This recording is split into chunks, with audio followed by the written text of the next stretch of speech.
Di sebuah motel Korea. Dulu tempat persembunyian orang penting. Dia sendiri yang mengambil kapak untuk menebang seluruh Korea. Gangster terbesar di daerah itu ketakutan setengah mati ketika dia melihatnya. Tidak lama kemudian, dia menjadi hegemoni sepihak Korea. Ketika polisi melihatnya, mereka tidak berani membuat kekacauan. Karena dia memiliki banyak bawahan. Orang-orang di industri memanggilnya Choljo. Suatu hari ketika Choljo sedang tidur, tiba-tiba ada suara di luar. Apapun di tangannya bisa menjadi senjata mematikan. Tiba-tiba pintu didorong terbuka. Melihat bawahan dia ditikam, dia mengambil tulang besar. Hancurkan lawan pertempuran Compang Camping. Nama itu dengan cepat dikirim ke langit. Setelah perang besar, lusinan orang di rumah itu semuanya terbunuh. Hanya Choljo yang masih hidup. Melewati perang ini, Choljo benci membunuh dan membunuh. Dia memutuskan untuk bersembunyi dari para Gypsy. Choljo bekerja sebagai nelayan. Dia juga memiliki 5 saudara. Choljo hidup di tahun 1998. Saat itu sedang terjadi krisis ekonomi. Ekonomi Korea anjlok. Sulit melakukan apapun. Bahkan gangster terbesar Korea, Paman Ma. Kemudian, dia harus berubah menjadi guru. Kembali ke poin utama. Sejak Choljo menghilang dari geng, hidup tidak bahagia. Istrinya selingkuh dengan orang lain di rumah. Choljo melihat adegan ini. Dia juga tidak menyalahkan istrinya. Karena Choljo menghabiskan sepanjang tahun di luar memancing. Istri akan melakukan ini cepat atau lambat. Hidup harus terus berjalan. Wanita di sebelahnya menyuruhnya melaporkan kecelakaan kapal. Pemerintah juga memberikan beberapa subsidi. Tapi Choljo menolak.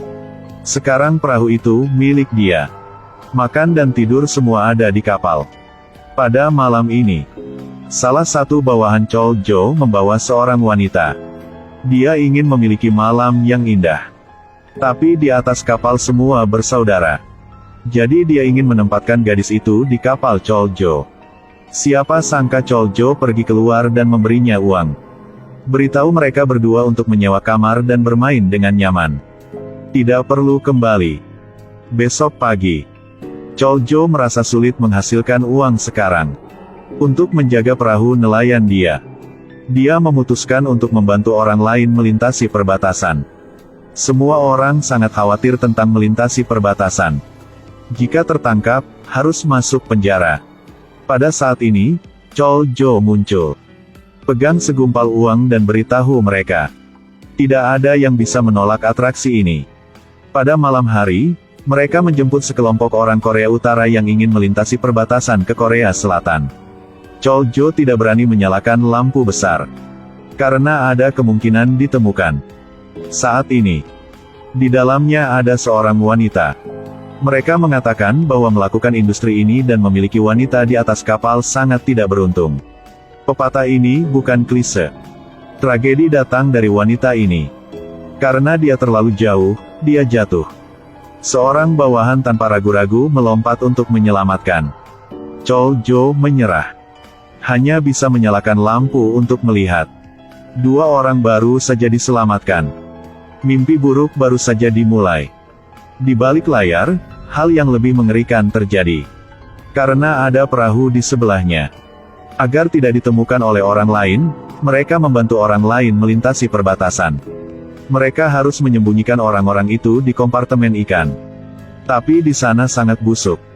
Ketika perahu lain jauh, orang yang bersembunyi di bawah dibebaskan. Semua orang mulai muntah di lantai. Seorang junior menyembunyikan Hong Mae sendirian di kabin. Karena dia menyukai Hong Mae, Dong-sik bahkan memberinya makanan. Pada saat yang sama, di luar seseorang mulai mengeluh. Mereka bilang mereka harus mengeluarkan uang untuk tinggal di kompartemen bau itu. Tidak dapat diterima. Choljo pergi untuk mendorong orang itu ke tanah. Lalu beri dia pukulan. Ajarkan untuk pertandingan. Choljo mengirim seseorang untuk melemparkannya ke laut. Orang-orang yang melintasi perbatasan melihat pemandangan ini. Sekarang aku takut aku tidak bisa berbicara dengan keras lagi. Pada saat ini, Chol Jo membuka mulutnya. Dengarkan baik-baik, di kapal ini aku adalah presidenmu. Aku adalah dewa. Nyawa semua orang ada di tangan saya, loh. Maaf, saya salah, saya belum ingin mati. Setelah Chol Jo pergi, bawahan segera menyelamatkan orang itu di dalam air. Segera mereka harus bersembunyi di bawah perahu lagi. Karena ada penjaga pantai yang datang. Chol Jo dengan tenang menarik setumpuk uang untuk ditangani. Tapi perut orang ini sangat besar. Katanya dia ingin memeriksa tangki ikan Chol Jo.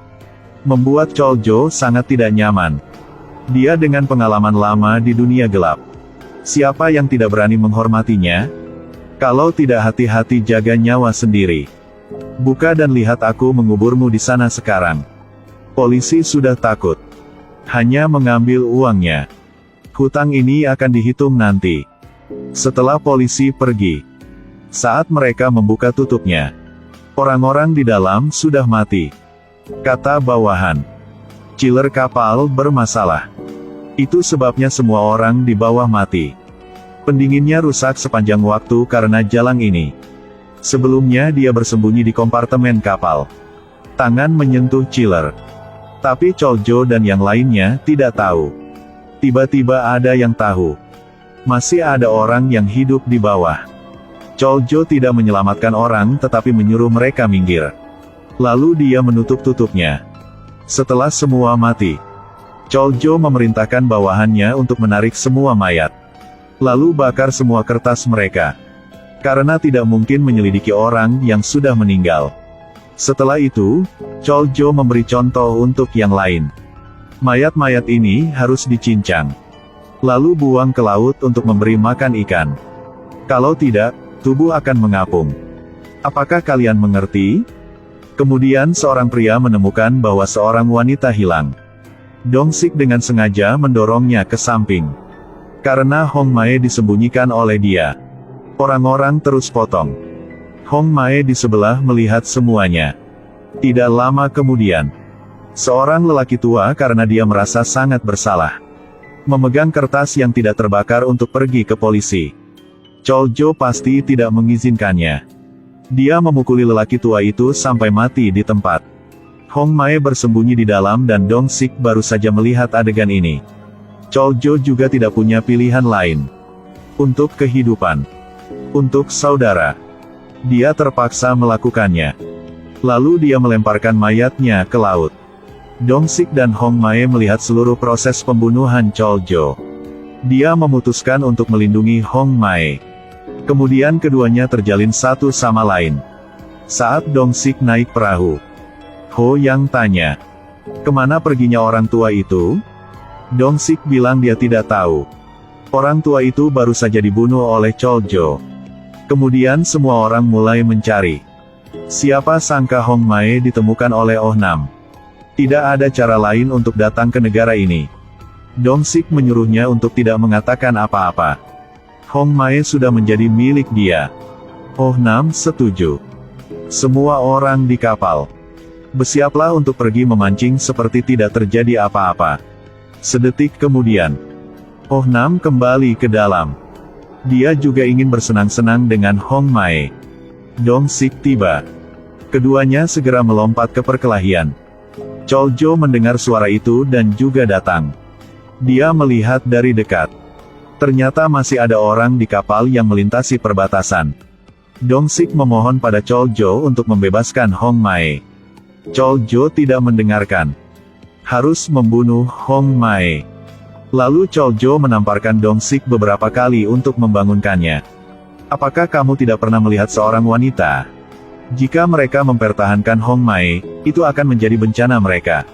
Tidak ada otak. Kemudian Oh Nam berlari keluar. Dia masih ingin bermain game dengan Hong Mae. Oh Nam dipukuli di tanah oleh Ho Yang. Dong Sik juga datang berlari. Dia pikir Ho Yang memukul Hong Mae. Akibatnya, Ho Yang keliru dibunuh oleh Dong Sik. Kepalanya ditusuk di kail. Wan Ho tahu Ho Yang terbunuh. Dia ingin membalas dendam Ho Yang. Oh Nam masih mencari Hong Mae. Choljo bertanya padanya. Di mana Dong-sik? Oh Nam masih tidak bisa mengatakan sepatah kata pun selama setengah hari dan melarikan diri. Kemudian Choljo mengetahuinya. Dong-sik melapor ke polisi. Choljo mengangkat kakinya dan memecahkan kaca. Raih Dong-sik dan pukul dia. Choljo mengutuk Dong-sik karena tidak tahu berterima kasih. Beraninya kau menjual saudara.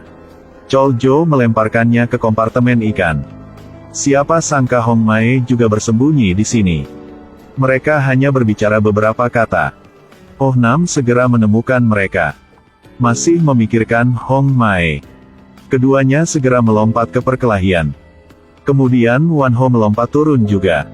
Sudah lama sejak mereka melihat seorang wanita. Mereka semua ingin memperkosa Hong Mae. Akibatnya, Wan Ho dibunuh oleh Oh Nam. Dia marah karena Wan Ho mencuri pacarnya. Lalu giliran Dong-sik yang membunuh Oh Nam. Tidak tahu harus omong apa. Dong-sik menempatkan Hong Mae di atas. Dia bersumpah untuk melindungi Hong Mae. Kemudian dia mencoba membunuh Choljo. Tapi dia bukan saingan Choljo. Meskipun Choljo ditangkap olehnya. Tapi itu tidak berhasil juga. Dong-sik memanfaatkan kecerobohan Choljo. Stealth menikamnya sekali. Pada saat ini, kapal dihantam ombak. Choljo mengetahui bahwa Hong Mae masih di sini. Setelah menjatuhkan Dong-sik, Choljo akan membunuh Hong Mae. Sekarang perahu bocor lagi. Dia hanya harus menutup mulutnya terlebih dahulu. Dua lainnya, luangkan waktu ini untuk melarikan diri. Sekarang perahunya hilang. Choljo ingin menyelamatkan kapalnya. Dan Dong-sik hanya mengenal perempuan. Membuat Choljo marah dan ingin membunuh orang ini. Dong-sik mendorong Choljo pergi. Pegang tangan Hong Mae dan lari. Karena penjaga pantai telah tiba. Choljo merasa sangat putus asa. Dia tahu perahu itu hilang. Tapi dia masih ingin menyelamatkan. Karena perahu adalah hidupnya. Jika tidak ada perahu, hidupnya akan hilang. Choljo menjatuhkan tongkat kayu. Sebuah jangkar tenggelam ke laut. Kaki Choljo juga tertangkap. Dia diseret ke laut. Di saat-saat terakhir kehidupan. Bisakah dia bertahan? Tapi dia melihat kapal yang rusak di depan matanya. Choljo perlahan melepaskan tangannya. Perahu adalah segalanya baginya. Tidak ada perahu. Lalu dia tidak ingin hidup lagi. Film ini berdasarkan kisah nyata. Korea kurang dari apapun. Tapi banyak film nyata. Jadi semua film ini sangat bagus. Tapi baik dengan pahit.